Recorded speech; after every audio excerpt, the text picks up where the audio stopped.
Yamakadai kuteerera panguva dzino ndiyo channel yenyu inonzi Kulian TV. Azvina kumira zvakanaka muri yeZimbabwe tikunzwa shoko izvesori ratiri kunzwa kuti coach Rambo vaya vekuita mbiri mazuva adarika vachinyurura vanhu mumasuweji vaita tsaona panguva ino iko zvinezvi kuNorton. Tsaona iyi iri kunzi vanga vari paBhaskoro then kombi ndobva yangoita se ndobva yangobuda muroad chinovhara lane ravo zvakonzeresa kuti paite kurovana kwaitika ipapo. Saka vabva vamhanyiswa kuchipatara chiri mudhuze imomo muNorton kuti vakwanise kuendeswa for treatment. Ndo situation iri panapa ndangoti ndingopfura nayo ndichingokuzivisai zvinenge zvichiitika. Ndichazonge ndichiuya ndichikuudzai kuti zvazenge zvafamba sei zvapapi because izvi so condition haina kutaura kunzi inge iri pa yapapi kana kuti zvazenge zvazodii because kungorovana kwavaita nekombi.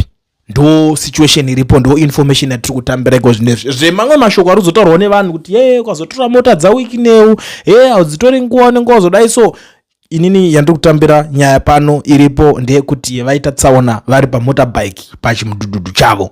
That's all.